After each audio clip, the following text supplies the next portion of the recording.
Amen. Hallelujah. Isang mapagpalang umaga po sa bawat isa sa atin. Pwede ko po bang maanyayahan na tayong lahat ay tumayo? At pwede po ba natin alayan ang ating Panginoon ng isang mataas na pagpupuri, mataas na pagsamba, kapatid? Sige, papurihan mo ang ating Panginoon. Hallelujah.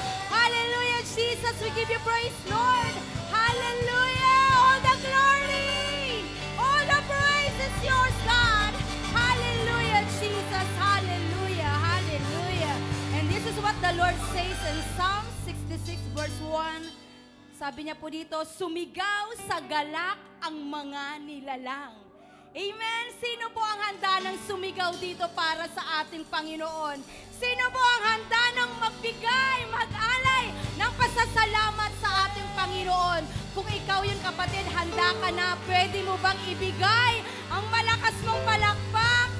Hallelujah! At malakas na sigaw na hallelujah! In 1, 2, 3, hallelujah! Yes, God! Hallelujah! We give you praise, Jesus! Woo! Oh, God! Salamat, salamat, Panginoon!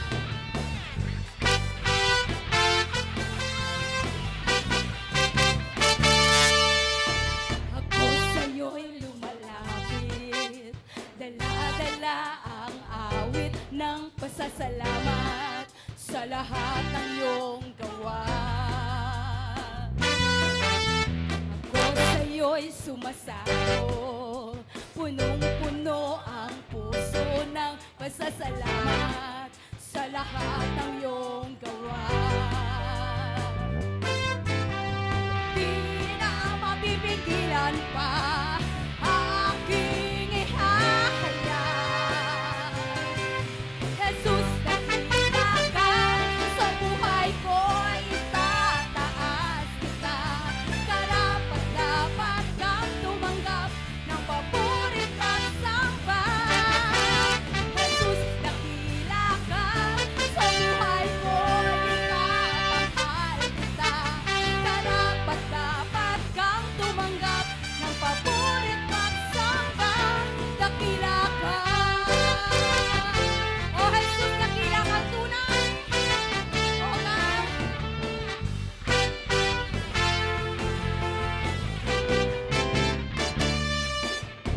Ako sa'yo'y lumalapit, dala-dala ang awit ng pasasalamat sa lahat ng iyong gawa.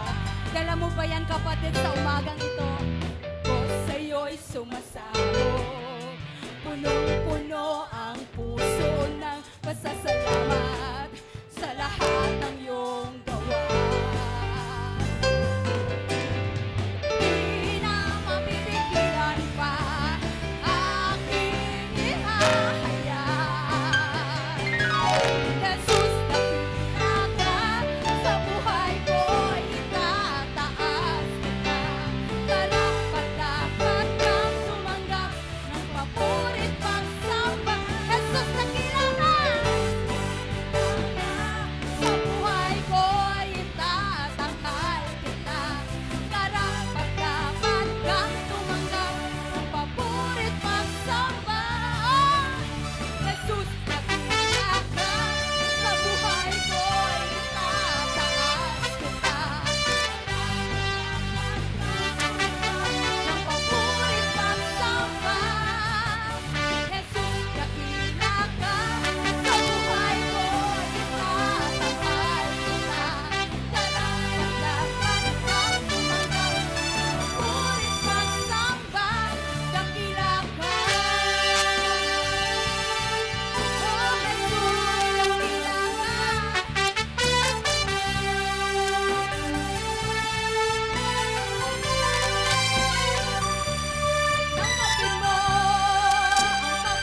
Oh, give you glory! Hallelujah!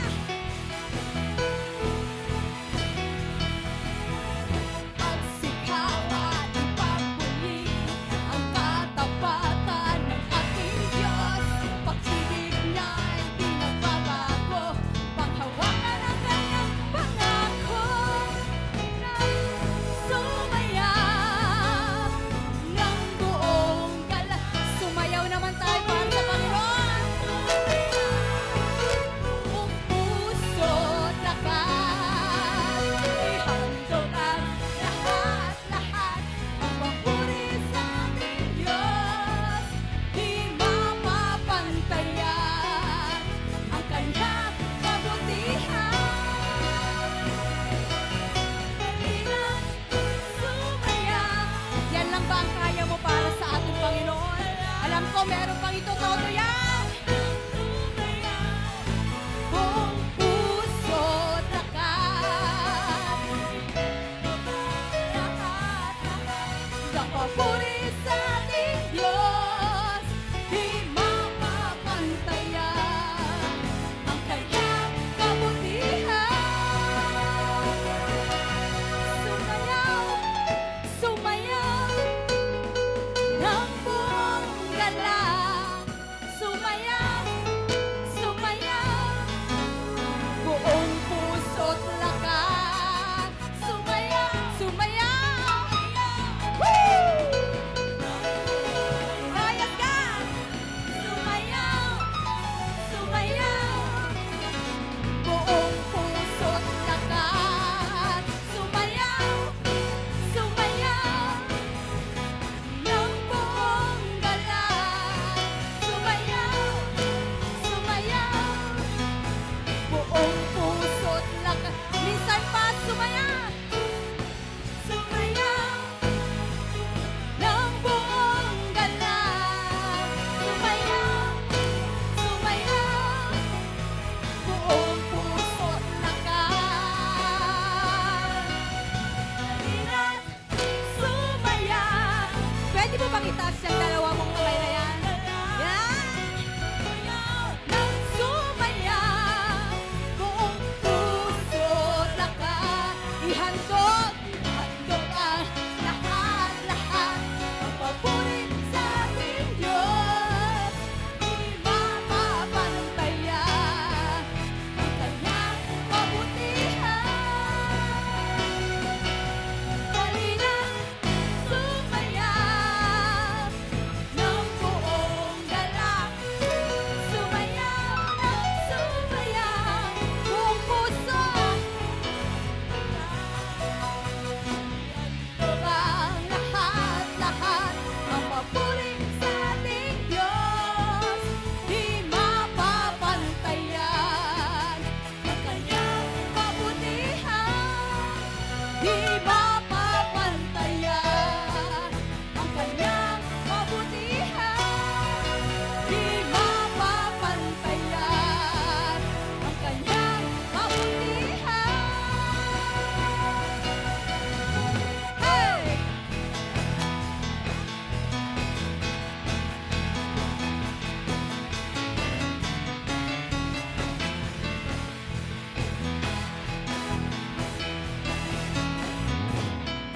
Hallelujah! Papuri, pagsamba para sa ating Panginoon. Hallelujah! Give Him praise! Give Him praise, church! Hallelujah! Hallelujah! Hallelujah! Hallelujah!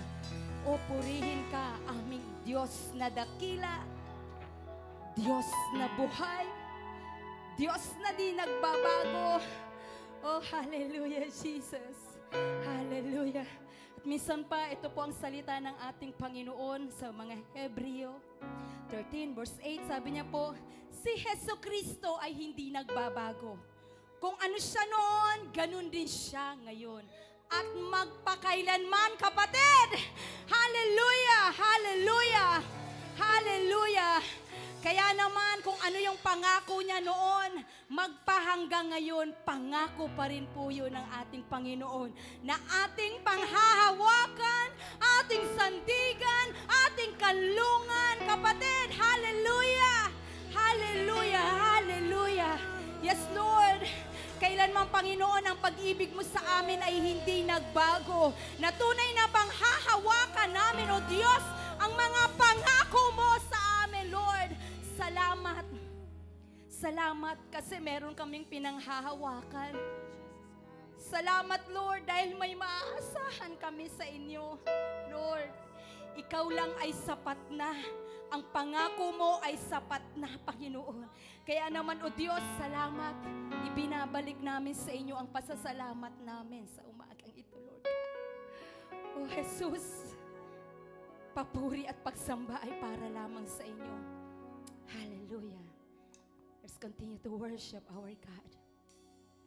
Let us feel the presence of the Lord.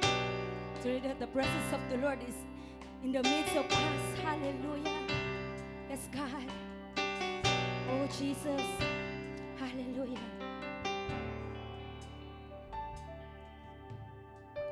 Panginoon, lumalapit sa iyo ang puso kong nag-isa. Ikaw ang aking pag-asa. Panginoon, tugon sa aking dalangin, tapat kailan pa man aking kapayapaan. Pangako mo'y aking panghahawak. Yes, Lord, tunay nga po, Panginoon. Pangako mo ang tangi kong sandigan. Pangako mo'y tapat at magpakailanman ako'y di iwan o pababayaan man. Pangako mo'y aking panghahawakan.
kapangyarihan.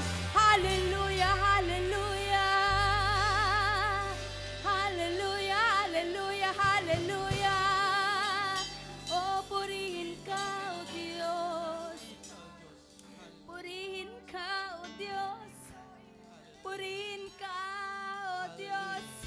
Purihin ka, O Diyos. Purihin ka, O Diyos. Hallelujah, hallelujah. Kapatid, buksan mo yung bibig mo.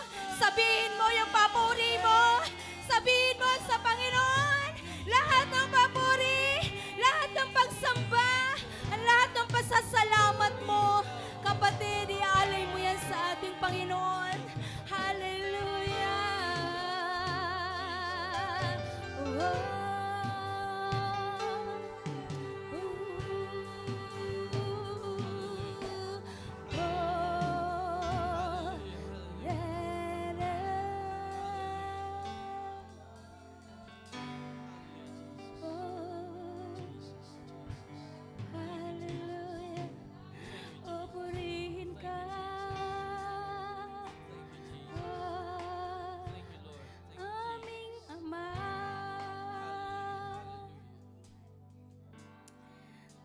Hallelujah. Hallelujah. Hallelujah. Hallelujah. Hallelujah. Hallelujah. Hallelujah. Hallelujah. Hallelujah. Hallelujah. Oh, Jesus. Oh, Jesus. Oh, Jesus. Lahat ng labi ay magsasabi, ang Diyos ay makapangyarihan. Diyos na dakila, hindi nagbabago mula noon hanggang ngayon. Oh, Panginoon, kay ina mong purihin, tunay na aawitin namin, Lord, ang kabutihan mo. Aawitin namin, Lord, yung kadakilaan mo sa aming mga buhay. Hindi sapat ang mga awiting ito, Panginoon. Hindi sapat ang salamat, Panginoon, sa lahat ng ginawa mo sa aming buhay. Lord, purihin ka, Panginoon. Sige, kapatid, ipalakpak mo yung pasasalamat mo. Kung ang Diyos mo ay naging tapat sa iyong buhay, papurihan mo siya ngayon. Hallelujah! Hallelujah! Hallelujah! Hallelujah! Lord, hindi kami mahihiyang ipagsigawan ka sa aming mga buhay. Hindi kami mahihiya, Lord, na itaas yung aming mga papuri. Hindi kami mahihiyang tumalon, sumayaw, itaas yung aming mga kamay, O Diyos. Dahil Ikaw ay karapat-dapat na pag-alayan ng mga papuring ito, Panginoon. Hallelujah! We give You all the glory. We give You all the thanksgiving, honor, and the adoration, God. Hallelujah! Hallelujah! In the mighty, mighty name of Jesus Christ. And every child of God says, Amen and Amen. God bless you po.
to Downing Street to hear an update on the latest restrictions.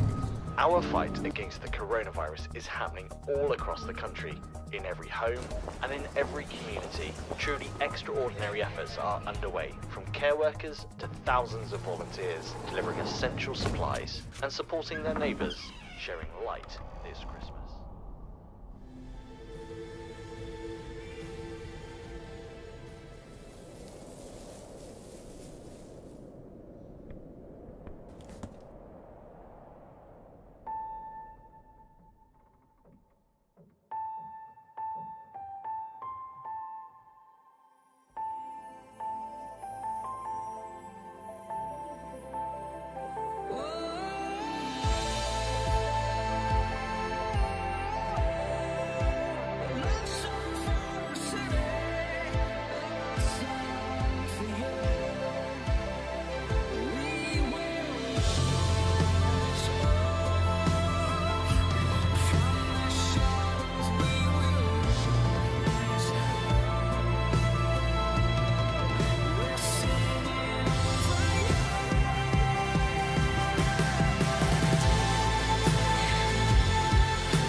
Greetings of peace, hope, and love. Church of God Salawag is delighted to announce our Lights of Love project is here again as we commemorate the birth of Jesus as the light of this world. It is a yearly Christmas event whose objective is to share God's love and blessings among kids in Barangay Salawag. So for this year, 100 kids within the vicinity of Barangay Salawag will be receiving a box filled with gifts and goodies. It is with our great desire that through this simple act of sharing, these kids will know that Jesus came to this world to light their lives with the salvation that only comes from Him. With that, we can put a smile on every face of every kid. So we encourage everyone to be part of this year's Lights of Love with the theme, Share the Light. You can fill one or many boxes as you can and be a light channel to selected children and families who are waiting to experience light from this pandemic. You can proceed to the lobby after the service to get the kids' details and look for me and Sister Jean. Come and be a blessing.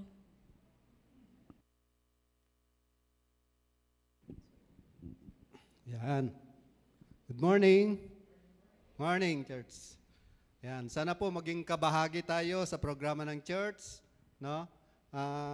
Nakita nyo kanina, yung mga bata, yung ngiti ng mga bata habang sila ay tumatanggap ng regalo. No? Sana din mai-share din natin yung mga blessings natin sa mga less fortunate nating mga kababayan. No? So, mamaya, paglabas nyo, pwede po kayong magpalista doon, yung willing na mag-share ng kanilang blessings. Ayan. Good morning muli at napakasarap na manahan sa presensya ng Diyos. Amen? Sa ating pag-aawitan kanina, naramdaman natin yung presensya ng Diyos.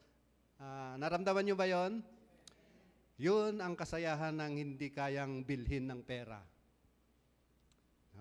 Maramdaman mo ang presensya ng Diyos, no? Sa ating pag-aawitan. Thank you. At sa ngayon, sa pagkakataon naman to, as we bless the Lord a while ago sa ating pag-aawitan, God will surely bless us naman sa Kanyang salita sa umagang ito. At ako po ay nagpapasalamat sa Panginoon muli sa isang opportunity at na makapagbahagi ng Kanyang salita.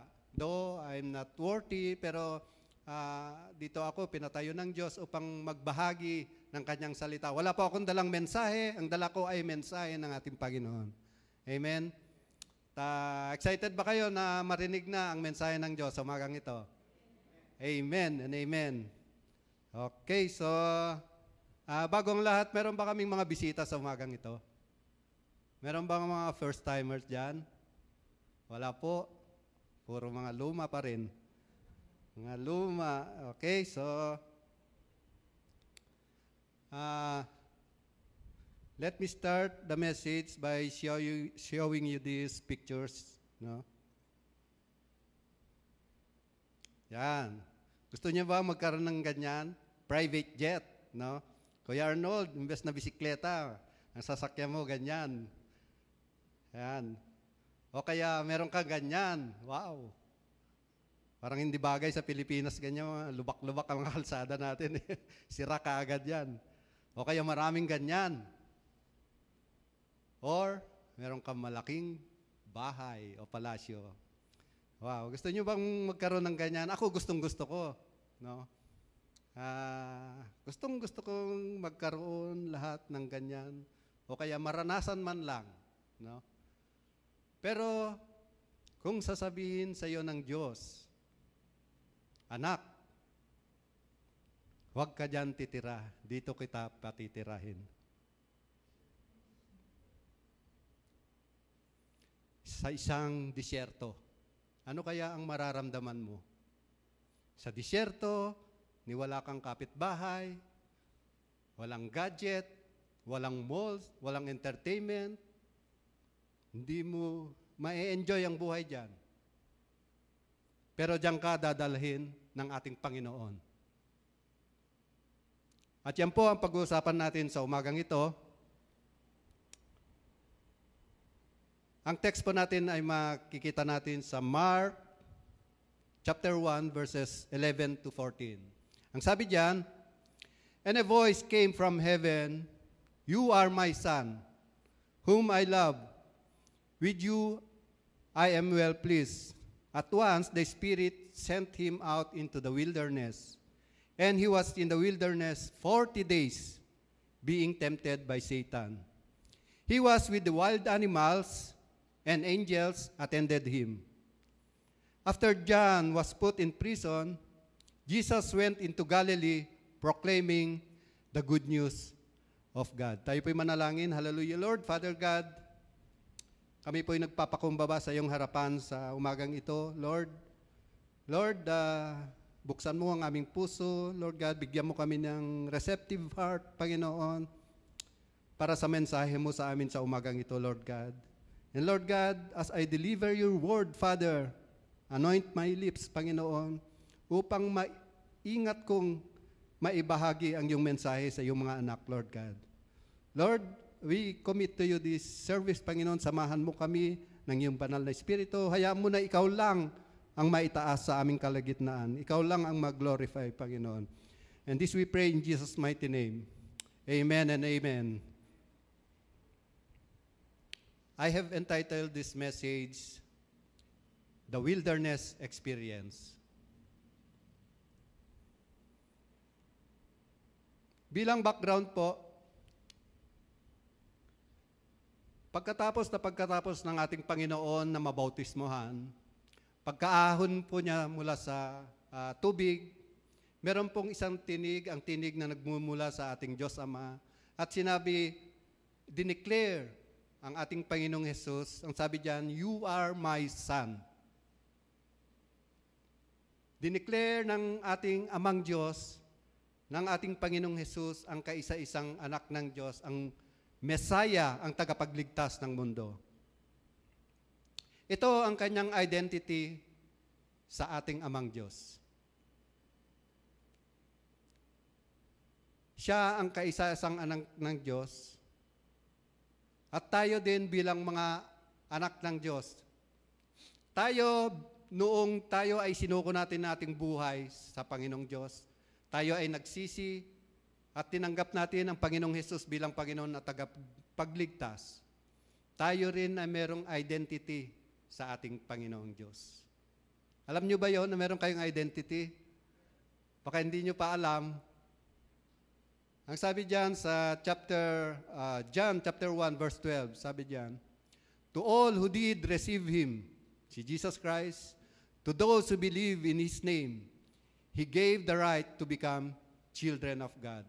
Ngayon po, tayo mga born again, born of the Spirit of God.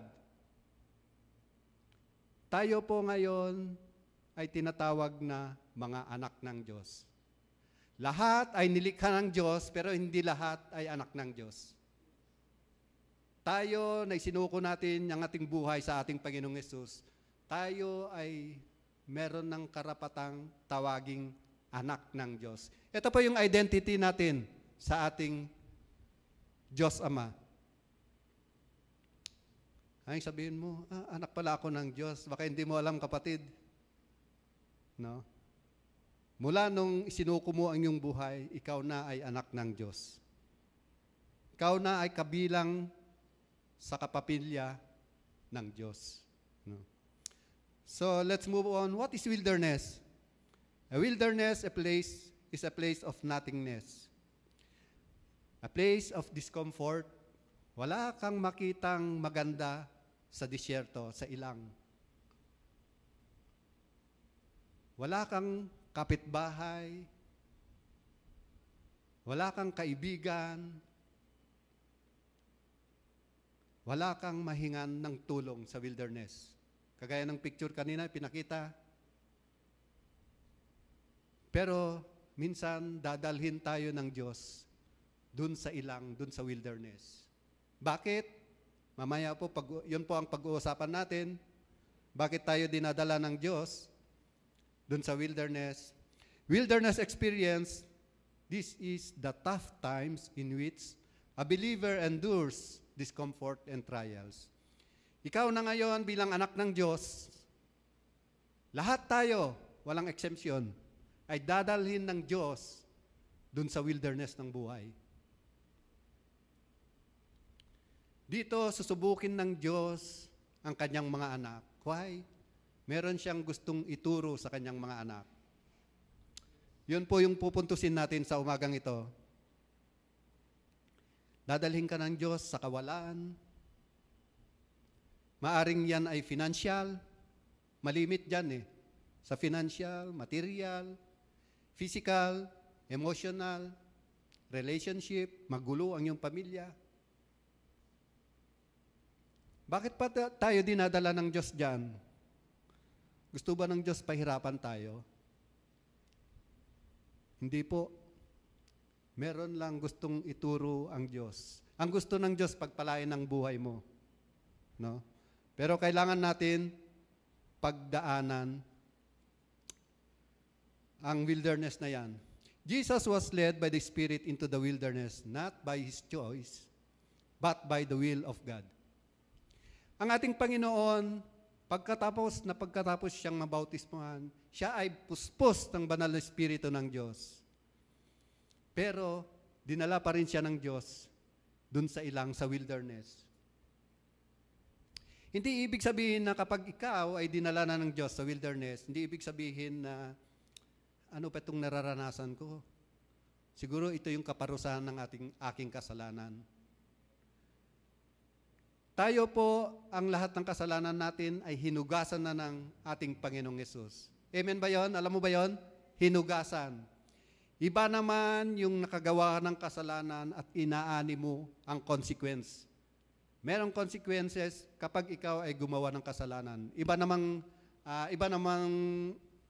usapin yon. No? Pero ito, kagaya ng ating Panginoong Yesus, dinala ng Diyos. Ang Diyos ang may will na dumaan ng ating Panginoon sa wilderness. Tayo rin, sabi ko nga, walang exemption, lahat ay dadaan sa wilderness ng buhay. Sa ayaw at sa gusto mo, dadaan tayo dyan. At sigurado, hindi mo gugustuhin. Kaya sasabihin ko, sa ayaw at sa ayaw mo, dadaan ka sa wilderness ng buhay. No? Siguro nakaka-relate yung mga kaedaran ko. No? Siguro nakaranas na sa kawalan ng buhay. Kaya yung mga kabataan, actually, hindi pa po yan yung totoong buhay. As you grow older, magkakapamilya kayo, magkakaanak, magpaaral, marami pa kayong wilderness in life na ma-encounter. Totoo po yan. No? Kami na nakaranas na, at hanggang ngayon nakakaranas pa rin. No? At kapag dinala ka ng Diyos sa wilderness, ang pumapasok sa isip mo ay, bakit? Magtatanong ka, bakit? Bakit ko nararanasan ito? Bakit ako pinahihirapan ng Diyos? Ganon ang tanong eh. Naririnig nyo na ba yung narinig mo sa, ayan kasi siya, nag-iba pa ng relihiyon. Kaya ganyan ang nangyari sa kanyang buhay. Naririnig nyo ba yung ganon? Mula nung isinuko natin yung buhay natin sa ating Panginoon, ganon ang naririnig natin sa labas. Kaya naghirap sa buhay yan. Kasi nag-iba pa ng relihiyon. No? Ito pala ang proseso ng Diyos. Kapag ikaw ay sinuko mo na yung buhay mo sa Panginoon, idadaan ka sa proseso ng Diyos. Sa wilderness ng buhay. And today, we'll not be talking about the temptation of Jesus Christ in the wilderness. Ang pag-uusapan po natin ay ang dahilan ng Diyos, bakit ang kanyang mga anak ay idinadaan sa kawalan ng buhay, sa wilderness ng buhay. Yan. Excited na ba kayo? Ako excited na mag-share ng kanyang mensahe. No? So, umpisahan po natin first, 3 purposes of wilderness in our life. Maaring marami pang dahilan, maaring marami pang reasons bakit tayo idinadaan ng Diyos. No? Pero pag-uusapan po natin ay 3 bagay lang. Una, it is the process of God. In Deuteronomy chapter 8, verse 2, sabi diyan, remember how the Lord your God led you all the way in the wilderness, these 40 years, to humble and test you in order to know what was in your heart, whether or not you would keep His commands. So dito po makikita natin ang mga Israelites mula sa Egypt ay dadalhin ng Diyos dun sa Promised Land. Pero bago sila makarating sa Promised Land, kailangan muna nilang dumaan sa wilderness. At sa wilderness na yon, andun ang proseso ng Diyos. Why? Ang sabi diyan, to humble you and to test you what is in your heart. No? Kasi gusto ng Diyos, yung humility, gusto niyang i-mold. Yung character, gustong i-mold ng Diyos sa atin, yung humility na yun. What is wilderness? Wilderness is a part of God's process in molding our character. Kapag ikaw ay dadalhin na ng Diyos sa Promised Land, kailangan mo nang ibababa ka ng Diyos. Upang pagdating mo sa Promised Land ay hindi ka magmamalaki. Promised Land is the blessings of God. Mamaya po pag-usapan natin yan. No? Minsan dadalhin ka sa kawalan ng buhay. Ako, naranasan ko yan talaga. Totoo. Tatanggilin niya lahat ng resources mo, ang trabaho mo. Year 2000, nung tinanggal ng Diyos ang aking trabaho. Nawalan ako ng trabaho. Pero nung nawalan naman ako ng trabaho, nagkaroon ako ng time na maglingkod sa Panginoon. Kailangan pang tanggalin ng Diyos ang aking resources. Kailangan pang dalhin ako ng Diyos sa wilderness upang ako ay makapaglingkod sa Kanya.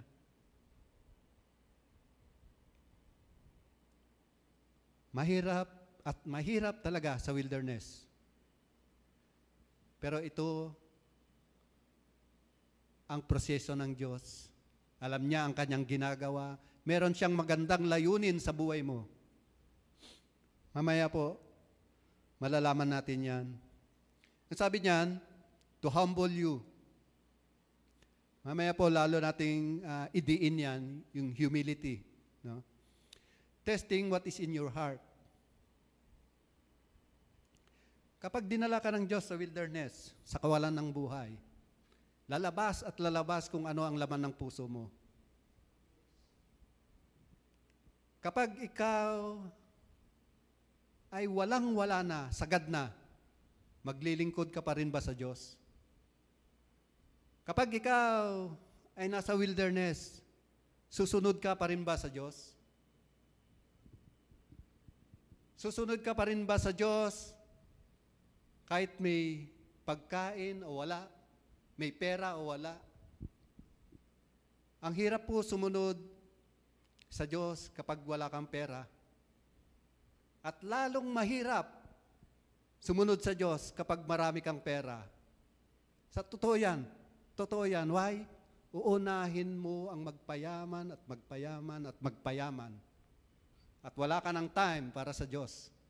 Aagawin ng kayamanan ang oras mo para makapaglingkod sa Diyos. Totoo po yan.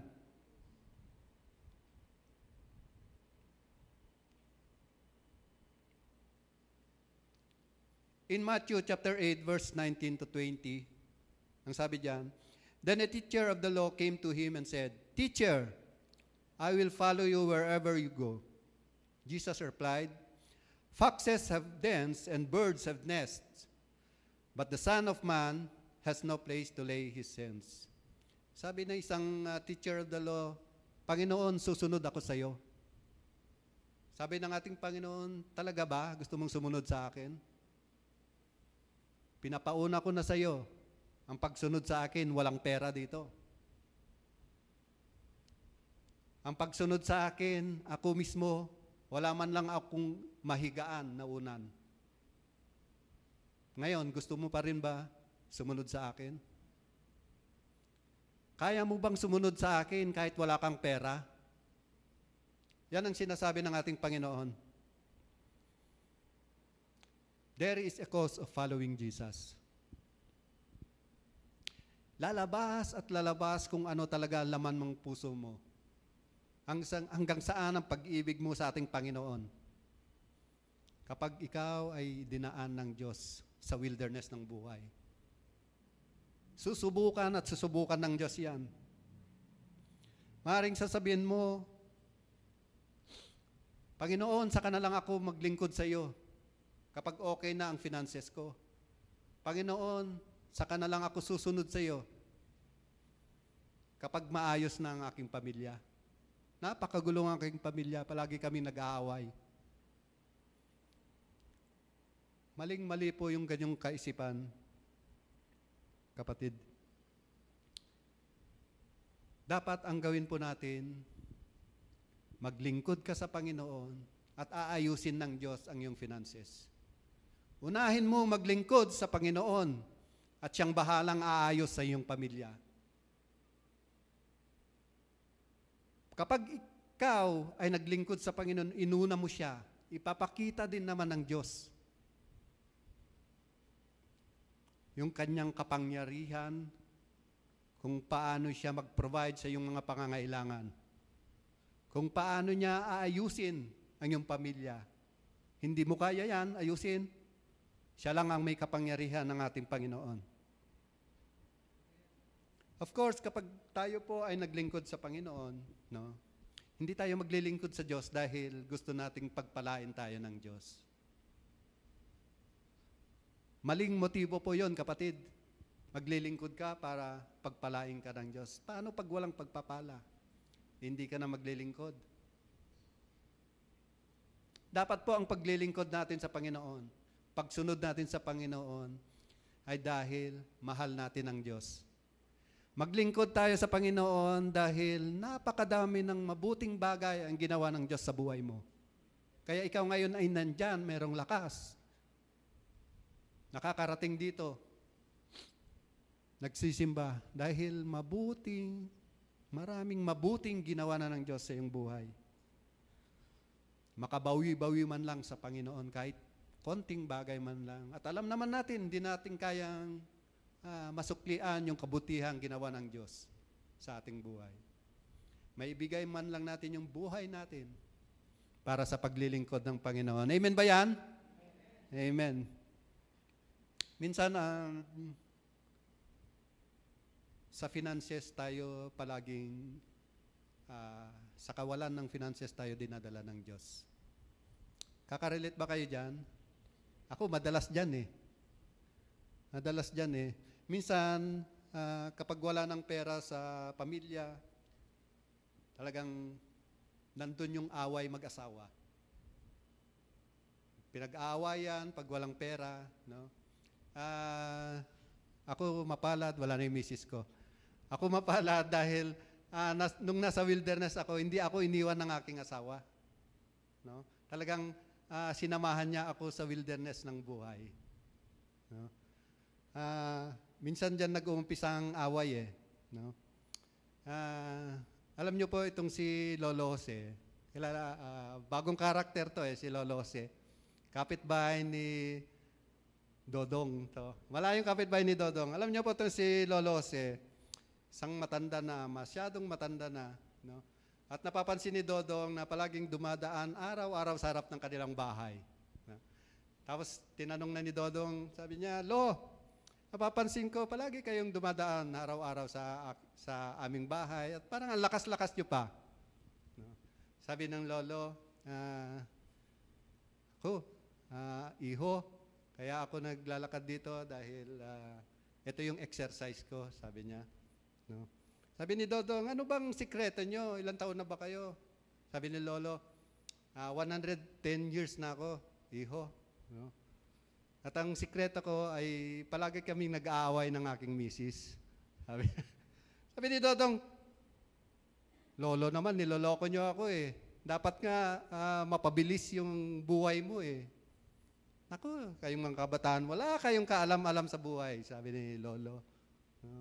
Ano ba ginagawa nyo? Sabi ni Dodong, alam mo iho, kapag ako ay naaway ng aking asawa, araw-araw ako ay lumalabas ng aming bahay, at ako ay naglalakad-lakad. At ito yung exercise ko, kaya ako tumagal ng ganito, 110 years old. Hindi na-gets ng iba, no? Matagal, mag-loading. Yan. Kaya si Kuya Arnold, araw-araw nagbabike yan eh. Lumalabas ng bahay araw-araw. Yan. Kaya mga mister, kapag hindi kayo naaway ng misis nyo, alam na this, baka gusto niyang mapabilis ang buhay. No. Kaya misis, joke lang yun. Huwag niyo naman totohanin. Ano. Okay, next. Prepare you for a mission. God is preparing you for a mission kapag kayo ay dinala sa wilderness. In Mark chapter 1, verses 11 to 14, sabi niya dyan, after John was put in prison, Jesus went into Galilee proclaiming the good news of God. Pagkatapos ng ating Panginoon na dumaan sa 40 days in the wilderness, saka lang siya nag-umpisa ng kanyang ministry. Saka lang niya inumpisaan ang kanyang mission, ang magbahagi ng magandang balita ng kaligtasan. No? Kaya kapag ikaw ay dumadanas ng wilderness sa buhay, merong gustong ipagawa ang Diyos sa iyo. Kailangan mo lang maging sensitive sa kanyang calling. Kailangan lang natin huwag magbingi-bingihan. Ayan, mission. In Exodus chapter 3, verse 10, sabi diyan, so now go, I'm sending you to Pharaoh to bring my people, the Israelites, out of Egypt. Ito po si Moses, mula 40 years in Egypt, after 40 years, dinala po ng Diyos itong si Moses sa wilderness. At 40 years itong si Moses sa wilderness, doon minold ng Diyos ang karakter ni Moses. Kaya alam nyo, ang pagkakilala kay Moses, siya yung the most humble man. No? Napaka mapagpakumbaba itong si Moses. Doon siya na-mold ang kanyang karakter sa wilderness. Ano ibig sabihin? Kapag ikaw ay dinala sa wilderness ng Diyos, may ipapagawa ang Diyos sa iyo. Kailangan mo lang magpagamit sa Diyos. John the Baptist was in the wilderness. Habang naglilingkod sa Diyos, nasa kawalan siya. No? Kaming mag-asawa, dumanas kami ng, yung wilderness namin is Sahara Desert. Why Sahara Desert? Napakalaki kasi ang matagal. No? At habang kami ay nasa wilderness mag-asawa, kami ay naglingkod sa Diyos. Napakahirap, pero naranasan namin yung pagdudugtong ng Diyos. Habang nasa wilderness kami, totoong mahirap yung dinaanan namin, pero merong pagdudugtong. Pabayad mo ng bill, tuition fee, pero pagbabalikan mo, nabayaran naman. Magtataka ka. Naalala mo kung saan ka kukuha, pero nalampasan mo yon. Ako kasi, year 2000, nawalan ako ng trabaho. No? Wala akong fixed income. At yung misis ko naman is, nasa above minimum lang siya. Hindi naman ganun kalaki. Yung 3 anak namin is nasa private school. Napakahirap. Pero nakita namin yung kamay ng Diyos kung gaano gumalaw sa wilderness ng buhay namin.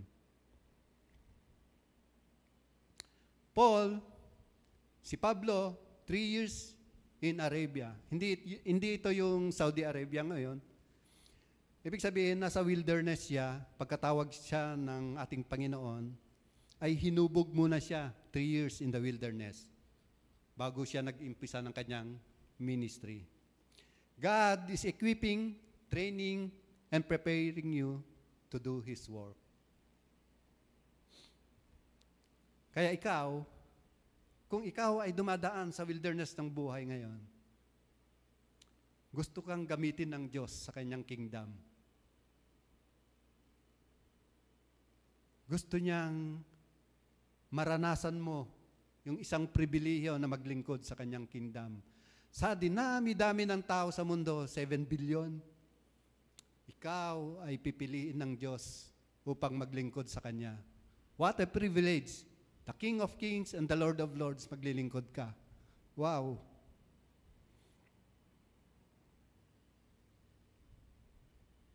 And third, God wants to bring you in the promised land, to the promised land. Into the promised land.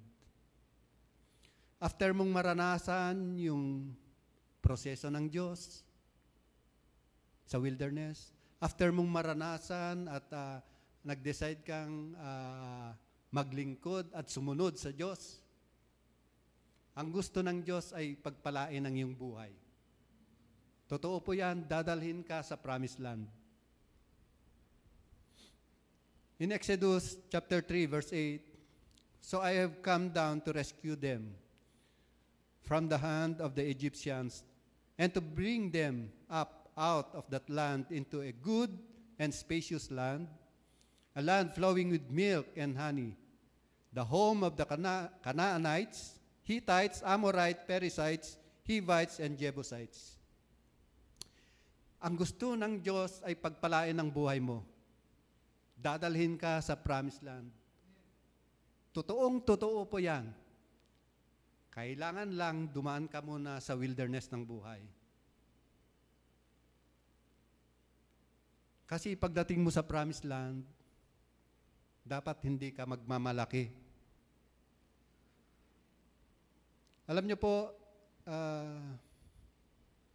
ang inaasam-asam kong promised land nung nasa wilderness kami ay makatapos lang yung 3 anak namin sa pag-aaral. Okay na sa akin.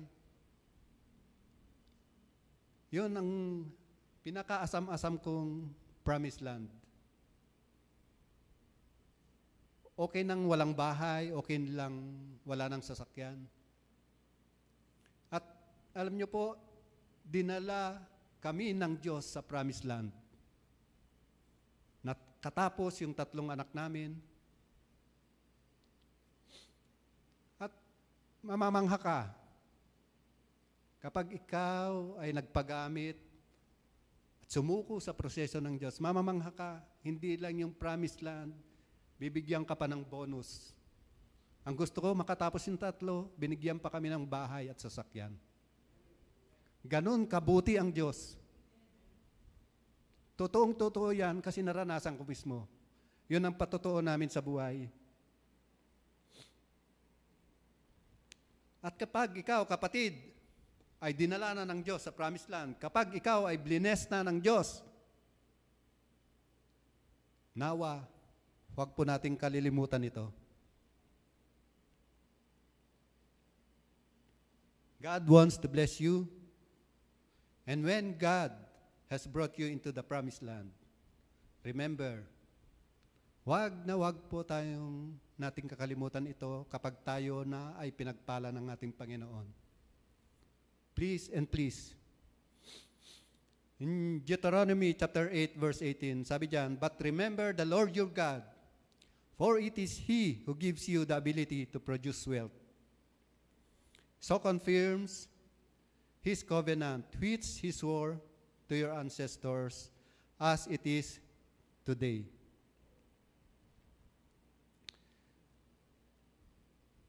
Kapag ikaw ay pinayaman na ng Diyos, kapag ikaw ay pinagpala na ng Diyos, huwag mong kalilimutan ang Diyos na nagbigay sa iyo ng lakas upang makapaghanap buhay. Alam niyo po ang nakakalungkot, at ito ang palagi kong naririnig. Kapag merong isang tao na pinagyaman ng Diyos, ang maririnig mo ay, kasi ang sipag-sipag ng tao na yan.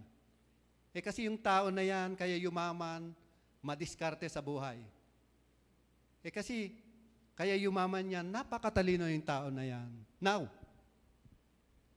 nasaan na sa picture ang Diyos? Nakakalungkot. Nakakalungkot sa buhay ng tao kapag yumayaman ng isang tao, nawawala na sa equation ang Diyos. Naetsopera na ang Diyos. Yung glory na dapat mapunta sa Diyos, nawala na. Nasaan na yung parangal? Nasaan na yung glory? Napunta na dun sa tao na masipag, dun sa tao na madiskarte, dun sa tao na matalino. Kaya siya yumaman dahil sa kanyang sariling sikap. Nasaan na ang Diyos? Nawala na, nakalimutan na. Nakakalungkot sa buhay ng tao. Hindi in-acknowledge ang kabutihan ng Diyos, ang kamay ng Diyos sa kanyang buhay. Nakakadurog na etsepwera na ang Diyos. Sana po, kapatid, kapag tayo ay dinala na ng Diyos sa promised land, wag po nating kalimutan ang Diyos. Why? Yung pagyaman mo, hindi mo makukuha yan, isang pitik lang ng Diyos. Bigyan ka lang ng isang malalang sakit. Hindi ka na makapaghanap buhay. Lalo sa panahon ngayon, yung buhay natin, isang pitik lang.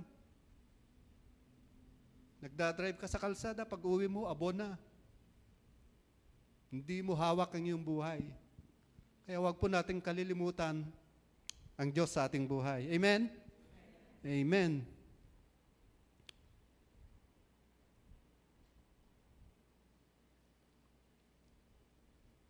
How to come out victoriously from your wilderness?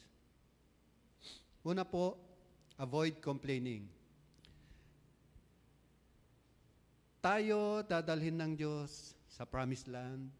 Paano tayo? Gusto niyo ba makarating sa promised land? Ang iyong buhay. Gusto niyo bang pagpalain kayo ng Diyos? Amen. Paano tayo makakarating doon? Una, kapag ikaw ay daranas sa wilderness ng buhay, avoid complaining. Huwag kang magrereklamo. In Numbers chapter 11 verse 1, "Now the people complained about their hardships." reklamo ng reklamo sa kanilang dinadaanan sa buhay. In the hearing of the Lord, and when he heard them, his anger was aroused. Then fire from the Lord burned among them and consumed some of the outskirts of the camp. Itong mga Israelites, hindi sila nakarating sa promised land. Only a few ang nakapasok sa promised land. Only a few ang nakaranas ng blessings ng ating Panginoon. No? Why? Puro reklamo sa buhay. Panginoon, bakit na lang puro ganito ang nangyayari sa aking buhay?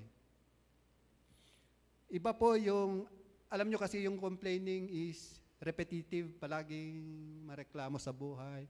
Iba naman po yung na-voice out mo ang iyong nararanasan. Panginoon, nahihirapan na ako dun sa nararanasan ko, Lord.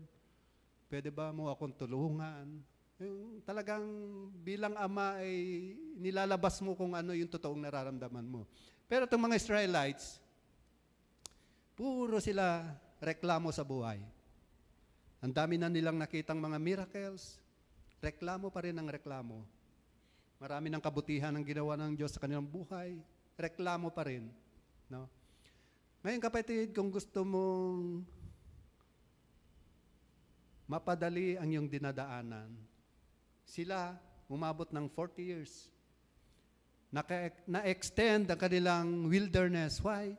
Dahil sa pagrereklamo. Ibig sabihin, hanggat hindi ka natututo,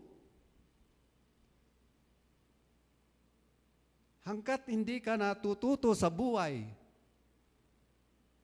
babalik at babalik ka sa wilderness na yan.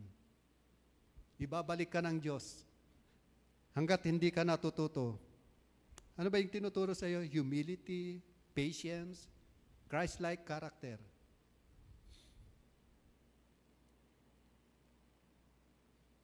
Number 2, yield to His process. Surrender to His process. Kahit masakit yan, dapat bukas ang puso mong tanggapin kung saan ka dinadala ng Diyos. No? In Matthew chapter 26, verse 42, sabi diyan, He went away a second time and prayed, My Father, if it is not possible for this cup to be taken away, unless I drink it, may your will be done. Dapat ganito yung masasambit natin sa Diyos. Panginoon, kung kailangan kong pagdaanan itong wilderness ng buhay, may your will be done, Father. May your will be done.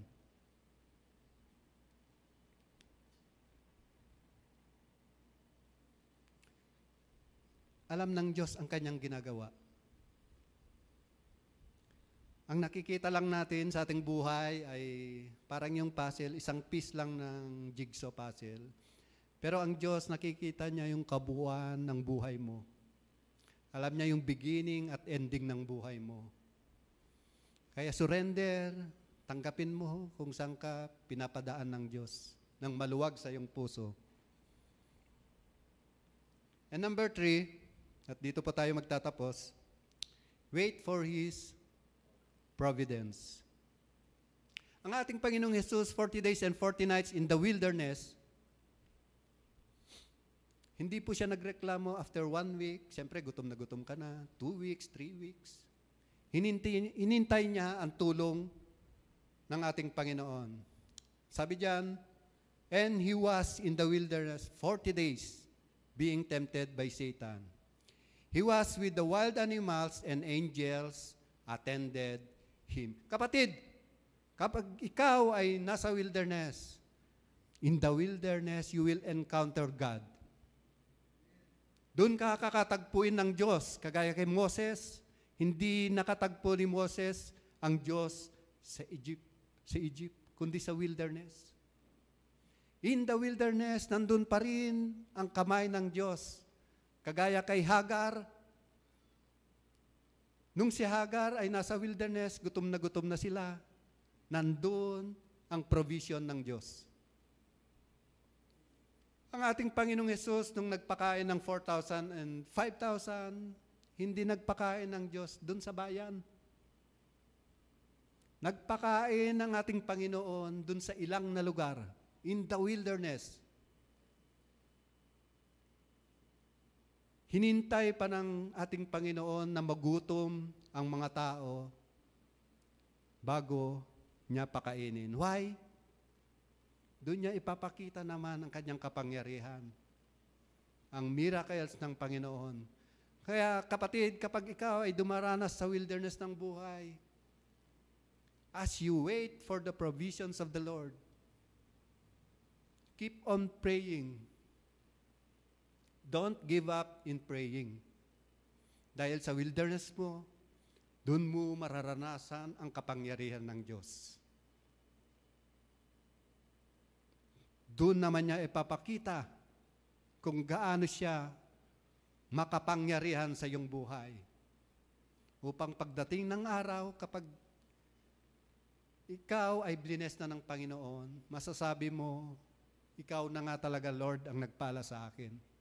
Hindi sa sarili kong lakas, hindi sa sarili kong diskarte. Totoong ikaw na talaga, Lord.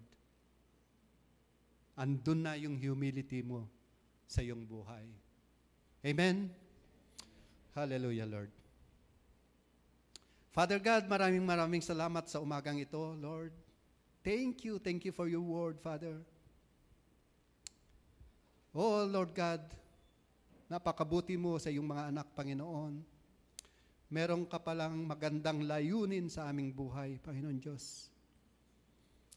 And Lord God, itong wilderness ng aming buhay, it will make us into a better person, oh Lord God. Meron kang itinuturo sa amin, Panginoon Diyos.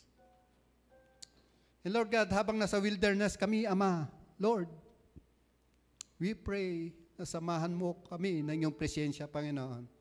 Strengthen us, Panginoon, Lord God, habang kami ay dumaranas sa wilderness ng buhay, Panginoon, Lord God. And we believe, Panginoon, na kagaya ng ginawa mo kina Hagar, Moses, Lord God, matatagpuan ka namin sa wilderness, O God. Salamat, Panginoon, sa mga salita mo, nagbibigay ng kalakasan sa amin. Father God, wala na kaming ibang matakbuhan, O Diyos, kundi sa iyo lang. Wala ka na kaming ibang asahan, Panginoon Diyos, kundi ang mga pangako mo, Panginoon Lord God, na hindi mo kami pagkukulangin, hindi mo kami iiwan, O Diyos, kahit man sa wilderness ng buhay, Panginoon. Maraming salamat, Ama, dahil ikaw ang kumatagpo sa amin, hindi kami ang naghanap sa iyo, Lord God, at isinama mo rin kami, Panginoon, sa plano mo sa buhay, Panginoon. Not only in this life, Panginoon Lord God, pero sa darating panabuhay, Panginoon Lord God. Maraming salamat, Ama. And this we pray in Jesus' name. Amen and amen. Pangako mo'y aking panghahawakan. Pangako mo ang tangi kong sandigan. Pangako mo'y tapat at magpakailanman ako ay di iwan o pababayaan man. Pangako mo'y aking panghahawakan. O pangako mo'y aking panghahawakan. Pangako mo ang tangi kong sandigan. Pangako mo tapat at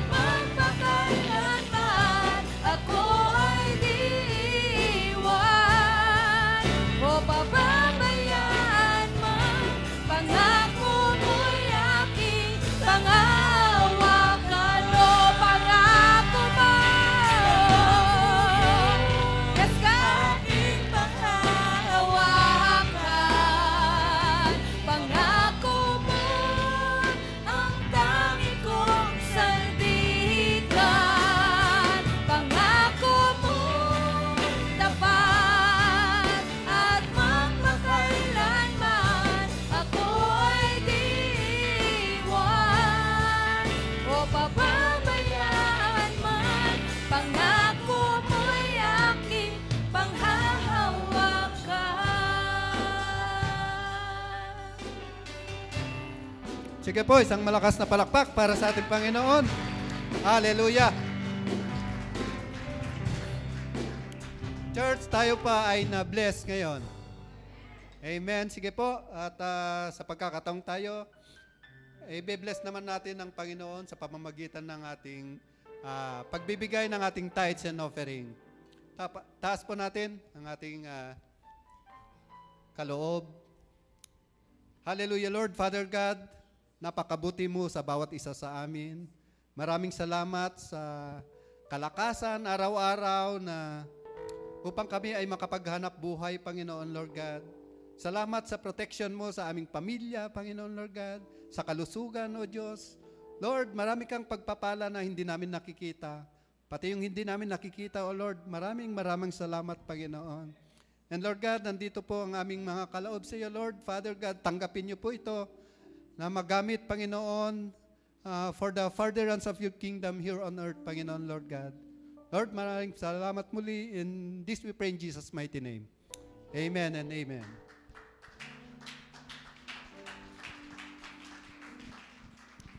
Sige po, isara natin sa isang panalangin ang gawain ito. Hallelujah, Lord, Father God, salamat muli, salamat muli. Lord, kulang ang pasasalamat namin, Panginoon Diyos, sa katapatan mo at kabutihan mo sa aming buhay, Lord God. Hindi kayang i-express ng aming puso yung pasasalamat namin sa iyo, Lord God. Ganun pa man, Panginoon, Lord God, ito lang yung maisusukli namin sa kabutihan mo sa aming buhay, Panginoon. Tanggapin niyo po yung pasasalamat namin, Panginoon, Lord God. At sa sandaling ito, Panginoon, tinataas namin ang bawat isa, Lord God, ang iyong pagpapala, ang magsama, Lord God. Kung meron man kami mga kapatid, Panginoon, Lord God, na wala dito at nasa banig ng karamdaman, O Diyos, Lord, we pray, Lord God, na pagalingin mo sila, Panginoon, Lord God. Lord, wala pong imposible sa iyo, Panginoon, Lord God. Nag-i-intercede kami bilang pamilya mo para sa kanila, Panginoon, Lord God. Nagmamakaawa kami, O Diyos, Lord God. I-extend mo ang iyong mapagpalang kamay sa kanila. Mapaghimalang kamay, Panginoon, Lord God. Lord God, muli, Panginoon, Lord God, ingatan mo ang bawat isa, Panginoon, sa paglabas namin sa lugar nito. And this we pray in Jesus' name. Amen. Amen.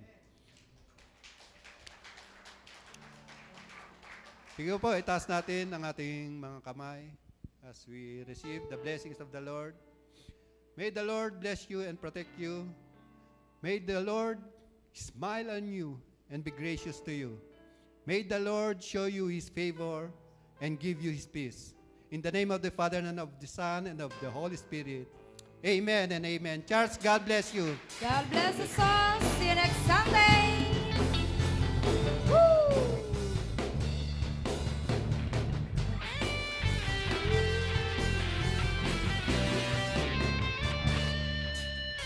Ako sa'yo'y lumalapit, dala-dala